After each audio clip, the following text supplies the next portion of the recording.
His career helped to shape a more compassionate legal system, and we're all better off for it. He was a personal inspiration for me to pursue a law degree and put skills to use in defense of working people. Que descanse en paz. Thank you. Thank you, Senator Durazo. Senator Nielsen on this item. Senator. Ladies and gentlemen of the Senate, my esteemed colleague from Los Angeles has talked about the public, Cruz Reynoso. And I'm privileged to have a little insight as to the personal Cruz Reynoso. He was a constituent, but more than that, there was a connection through his grandson, an employee of mine. Stephen Heater and his family hail from Yuba County. His mother was the daughter of Justice Reynoso. And as I visited with him in the aftermath of his passing and reflected with them on his life, they spoke so fondly of Tito and how he made all of the holidays special. He forgot none of them. They talked about the 4th of July and the flags that he would bring and they would unfurl at their celebrations. The marches, the camping trips that they took together as family. It's clear that they are a very close family. And though this man had a very large public life and dedicated so very much of his life to those public endeavors, those good deeds that the Lord will favor him for in heaven, he did not neglect his family. They were close. They loved him, and it was very evident from their words and their emotions that they loved him. I would say that Justice Reynoso succeeded in all aspects of life. May he be with the Lord. Thank you, Senator Nielsen. Senator Umberg on this item. Mr. President and colleagues, it is illustrative of the life and character of Justice Reynoso that we should have a diversity of our colleagues who should speak in recognition of his life. My colleague from Tehama, my colleague from Los Angeles. I wanted, as the chair of the Judiciary Committee, as a member of the profession, to recognize Orange County.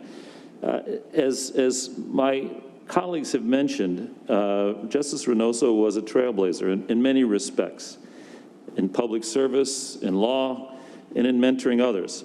He was born in Brea, Orange County, 1931, and he was repatriated to Mexico at age 1. In other words, although born here in the United States, he was sent back to Mexico, where he attended schools and where he saw the essential denial of public services that he fought to bring back to his kinfolk here in the United States. These experiences shaped his worldview, his career, and ultimately shaped how he became a leader here in California. As was mentioned, he received his law degree from UC Berkeley School of Law. And then rather than going to Los Angeles, San Francisco, or New York, as his colleagues would do in law school, he went to the Imperial Valley, where he worked to provide legal services to marginalized Californians. Eventually, he would serve as the director of California Rural Legal Assistance, and he served during a time when Governor Reagan tried to block federal funding, and he fought it and succeeded. He guided CRLA through a successful appeal of Governor Reagan's decision that resulted in a federal commission affirming that the veto of funds was unjustified and the CRLA was a model firm that provided highly competent, efficient, and exemplary services to Californians.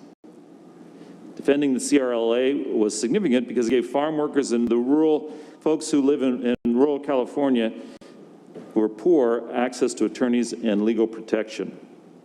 As you know, Governor Brown appointed Justice Reynoso to the California Court of Appeal and then to the California Supreme Court.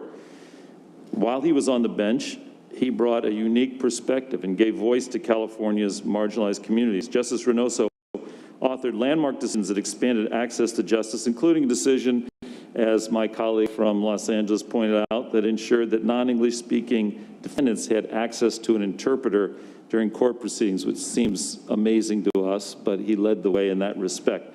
After leaving the Supreme Court, Justice Reynoso returned to private practice, public service, and academia. He spent 2 decades mentoring, teaching, and inspiring the next generations of lawyers at UCLA and UC Davis. He served as the vice chairman of the U.S. Commission on Civil Rights and was an advisor to presidents and received the prestigious Presidential Medal of Freedom. Justice Reynoso took a particular interest in expanding the pipeline of young advocates of color entering the legal profession and other young advocates. Once upon a time, I was a young lawyer and had a very pleasant experience with Justice Reynoso because he was interested in all people, and in particular those who were just new in the profession. He should take credit for much progress in California, but as a humble person, he did not and would not. He had wonderful stories, quick wit, charm, passion, humility. He inspired thousands and thousands of young people to exercise their passion, whether in law or other areas. He would also have been quick to remind us that so much more is yet to be done. He understood from lived experience that justice is not an abstract concept, but something that shaped every day and in every interaction that people have with the law. He would have urged us to go further in ensuring that the legal profession adequately represents the full diversity and potential that is our state's richest asset. Colleagues, I ask that you join in recognizing the life and service of Justice Cruz Reynoso. Thank you. Thank you, Senator Umberg. Senator Hertzberg, followed by Senator Glazer. Senator Hertzberg. Thank you, Mr. President. I want to join with my colleagues. Justice Reynoso was a friend of mine. He was a fellow who often, when I had a thorny legal problem, I'd pick up the phone and hear his calm, gracious voice, his keen intellect to help me figure it out. We spent 1.5 years working together on initiative reform with the Think Long Committee of California and California Forward Irvine Foundation, and he was instrumental in that law and thinking it through. He was a fellow who I've been to a lot of ceremonies where he's sworn a lot of young lawyers. And a good friend of mine, Tom Grego, who's now a judge, at the time he was being sworn in as a lawyer, and the first time I saw this being done, Justice Reynoso would pull out Business and Professions Code 6068, and he would read that code out loud and remind then Tom Grego and since others, and I have embarked on that practice just a few weeks ago, referencing Justice Reynoso and his tradition, read the provisions of that code, which I will read here now. The one sentence that was particularly important that he read to every new lawyer, express their obligations as being a lawyer. And that provision, section H, says, never to reject. It is the duty of an attorney to do all of the following. H, never to reject for any consideration personal to himself or herself the cause of the defenseless or the oppressed.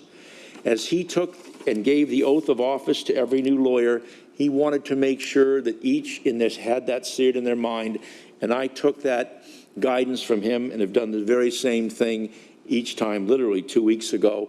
In his name, I want to adjourn in his memory. He is a great, great, great contributor to California and a great human being.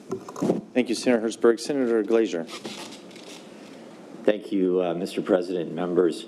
I had the deep honor of working with and for Justice Reynoso. Began in 1985 during a very, very difficult period with the court under siege, the independence of the judiciary under siege, and Justice Reynoso, along with his colleagues on the court, under a serious reconfirmation election.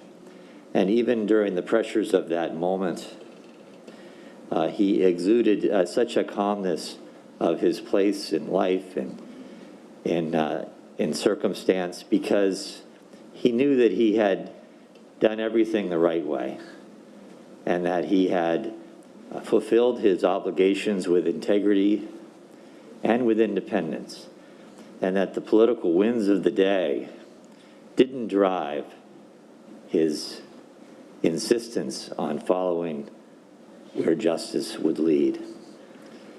One of the many untold stories of that time was as Election Day approached, and it was clear that Chief Justice Rose Elizabeth Byrd was not going to be confirmed, that she took hundreds of thousands of dollars from her account and gave it to Justice Reynoso so that his voice could still be heard at the end of that very difficult process.